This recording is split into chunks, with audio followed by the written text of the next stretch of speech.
Today we're playing Hydlide until we win.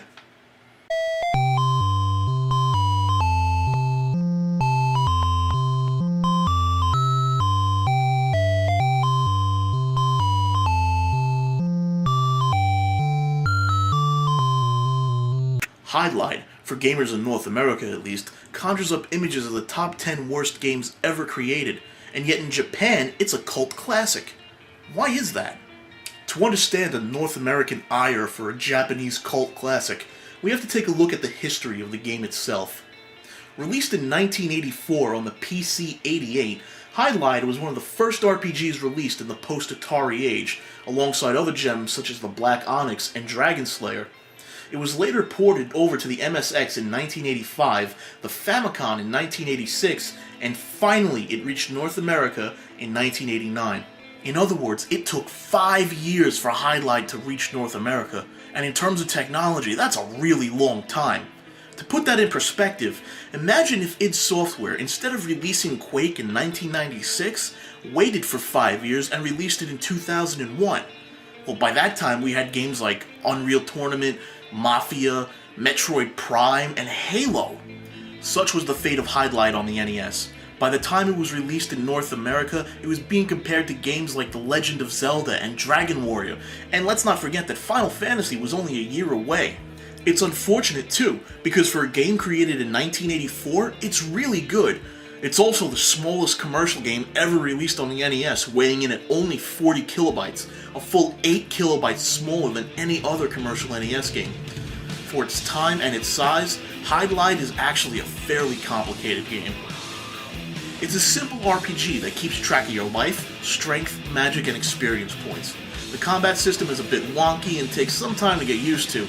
You press A to put yourself in attack mode. By doing this, you can do more damage to enemies, but they can also do more damage to you. Releasing A puts you in defend mode, which gives you some minor protection against enemy attacks.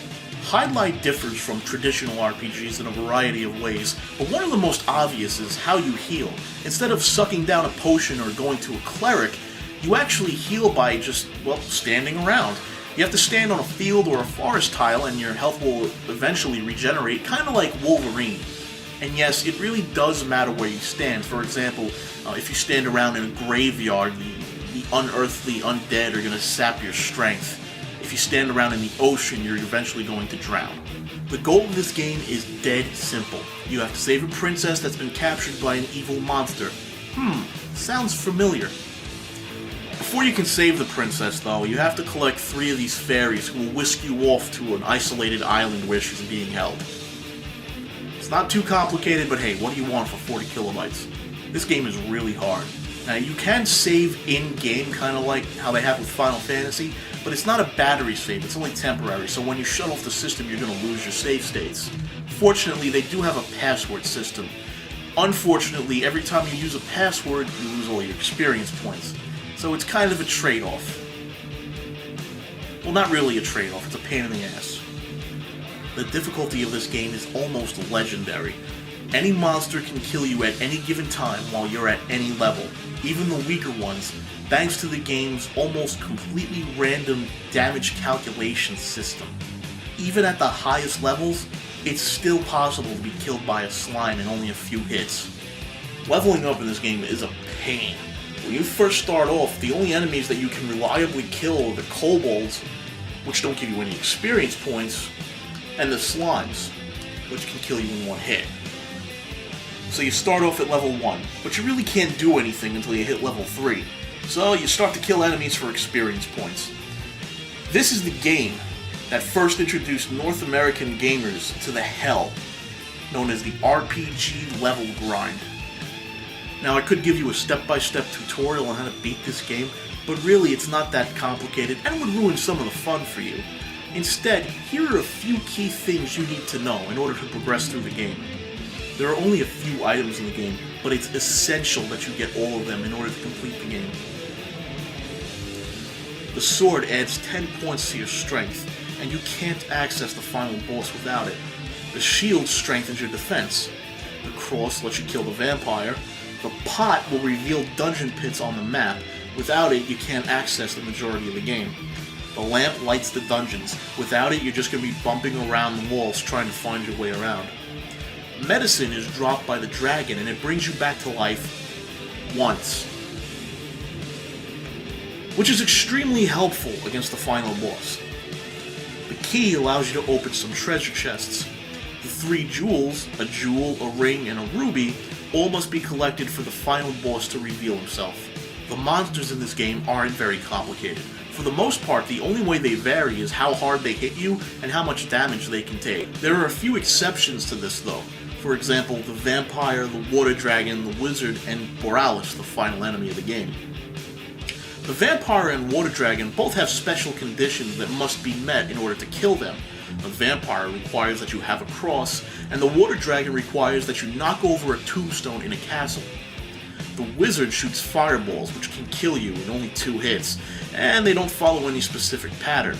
They can also only be killed with the wave magic, and 2 wizards must be killed at the same time in order to release the final fairy. Borealis is the last enemy of the game. He shoots fireballs in 4 directions, up, down, left, and right. And he's also considerably stronger than you at your highest level. Beating the enemies in this game isn't difficult, just annoying. You're going to discover pretty early on that if you take enemies head on, you're going to lose a lot of life really fast. The single best way I've found to kill enemies, though, is to attack them from behind, what the game calls a backstab. It does double damage and ensures that the enemy will never be able to hit you. Of course, it doesn't help when most enemies are trying to attack you head on, which is why you have the turn spell. This useful little spell literally spins the monsters on the screen around 180 degrees. The fire and ice spells both kill normal enemies in 1 hit, but the fire spell will be blocked by walls, and the ice spell can go through them. But the fire spell has one particular use in this game, and that it can burn down a tree near the end of the game so you can find a hidden entrance to a dungeon. The wave spell shoots out what appears to be the magic spell from The Legend of Zelda, and you can only shoot it left or right. You can't shoot it up or down. I don't quite understand why. In any case, it does a lot of damage to enemies, and it's also used to kill the wizards to free the final fairy. That's a good tip right there.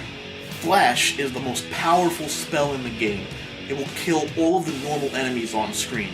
Now, unfortunately for the special enemies like the vampire, dragon, and Borealis, it doesn't do dick. So that's pretty much it for the game. As you can see, it's not very complicated at all.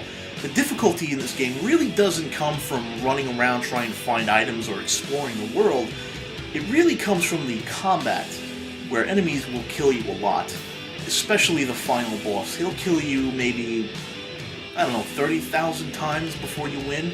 Killing Borealis, well, that's tricky. You see, unlike other enemies in this game, where you can just run up behind him and stab him in the back, Borealis doesn't have a back. That means he can hit you in all 4 directions. It means you can't reliably hit him, and he also fires in the 4 cardinal directions with the fireball. He's got a ton of health, which means this battle's gonna take forever. And he's incredibly strong. Like, so strong that at your highest level, he's at least 10 times stronger than you. He's not dicking around, okay? The best way to beat this guy I've found is to run in, jab him a little bit, and then run away, and wait for your health to refill. You run in again, jab him a little bit, and run away. It's kind of like taking out a giant with a stick. Anyway, once you get him down to about 30% of his health, you can run in and do a kamikaze attack with full health, as long as you've still got the potion from the water dragon. That way, once he kills you, you'll refill, and then you'll be able to stab him a little more and kill him again.